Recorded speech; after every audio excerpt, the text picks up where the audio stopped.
Hey everybody, Josh the RetroRGB Gamer here. So I wanted to talk to you guys about something really amazing that's going on in the retro community, and it centers around RetroRGB.com. I don't know if you guys have seen this website. If you haven't, go check it out.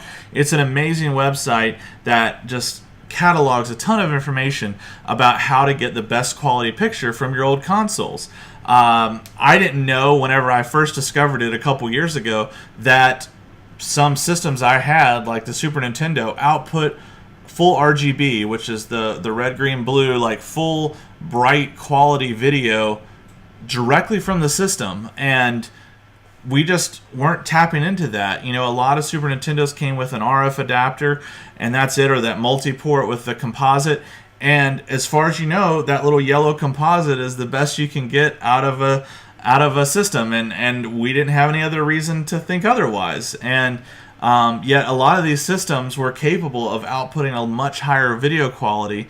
And when I started getting into this and looking around a couple years ago to revamp my whole setup, because I really wanted to focus on the picture quality, because I kept thinking, man, all this stuff looks horrible on LCD TVs. Well, there's tons of things you can do, and RetroRGB was one of the huge resources that I used in my travels to figure out how to do this. And I found tons and tons of other pages and websites and posts and forums and all this stuff with talking about how to do a good setup and what model of what systems to get, because it had the best, video output and all kinds of things like that. And then, like a few months after I had done all this and gotten everything kind of set up the way I wanted, My Life in Gaming did a whole series called the RGB Masterclass, which you should also go check out, because it's amazing if you want to learn how to do a full, good RGB setup, whether it's with a newer LCD or an old CRT TV or anything like that. It's a really great series, and they used a ton of sources that were the same sources that I found whenever I was researching. So I know that their stuff is pretty legit. So anyway, Bob over at RetroRGB, I've talked with Bob a little bit off and on, and I've been in communication with him for almost 2 years now. And he and I talked about, I would send him all kinds of questions about, hey, how do I do this? And what's this about the RetroRGB? And, how does this sync work? And why am I having an issue with the sync? And he was super helpful multiple times with me whenever I was trying to figure out some of the, nuances of my setup. But anyway, Bob has set up an Indiegogo campaign, and his goal and what he's wanting to do is set up a wiki page, essentially, to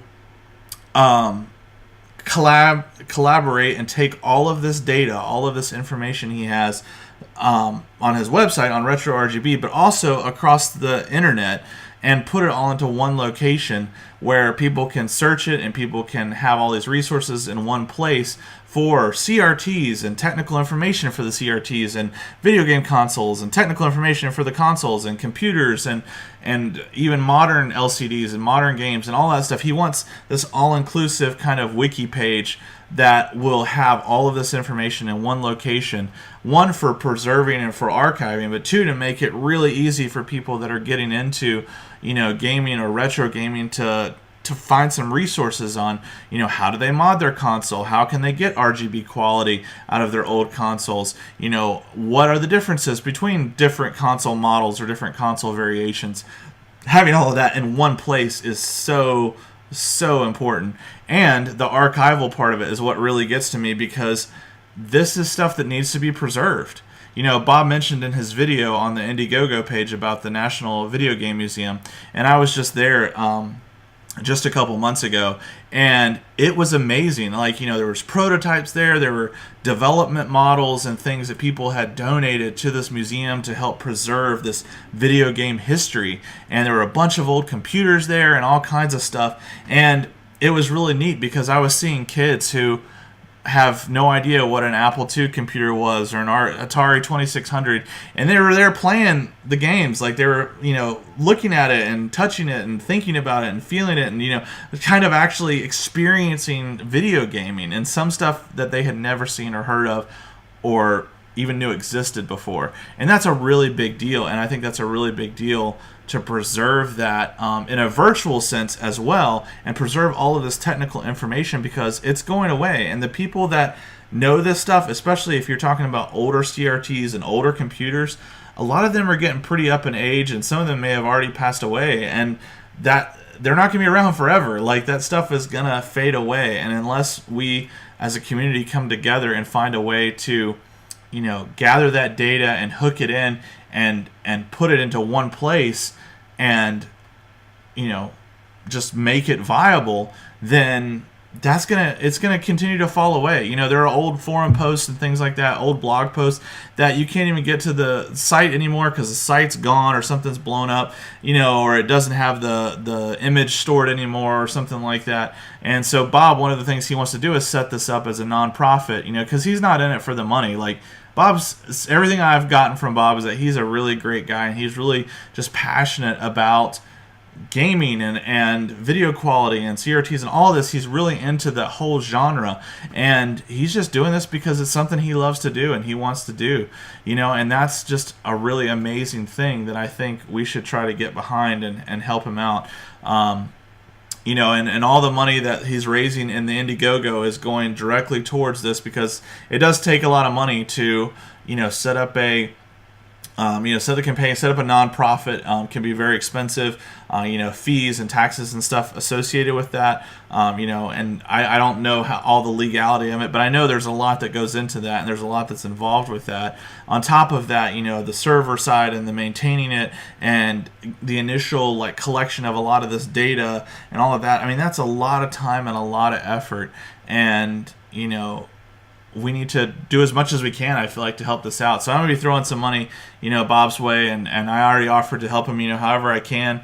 And, you know, if there's a way that you can think of that maybe you can help him, you know, it doesn't have to be monetarily, but maybe you have some ideas of things for him, or maybe you have some other, you know, ideas of things for the page eventually. You know, they're still trying to work on coming up with a good name for the page, all of that. So check out his Indiegogo. I've got it linked in the description here. And just, you know, take a look at it and reach out to Bob, and, you know, see if you can help out in whatever way that is. And I think it's just really important that we as a community of gamers and retro gamers and modern gamers and whatever come together and try to preserve this history. You know, it's great that places like the National Video Game Museum exist, but we need that all over the country. We need physical locations all over the country, but we need this virtual form as well, preserved as long as possible, and to just, you know, for future generations and for future, you know, exploration, because, you know, 100 years from now, no one's going to be alive that, you know, may have played these systems when they first were released or something like that, you know. So, you know, unless we get to be like cyborgs or something. But so now is the time. Now is the time to preserve this. Now is the time to back this and to get into this realm. So I encourage you to check out Bob's stuff and check out RetroRGB.com and maybe see what you can do to help out. Anyway, like, subscribe, let me know what you think in the comments. Let me know if you've got some other ideas of, you know, things that we should be doing as a community and things that would be helpful, you know, and reach out to Bob. He's got some set up on he's got his own Indiegogo, he's got the Patreon, he's got a Twitter page set up, he's got a bunch of avenues with information and ways to contact him too. So anyway, just wanted to throw that out there. Thanks again, guys.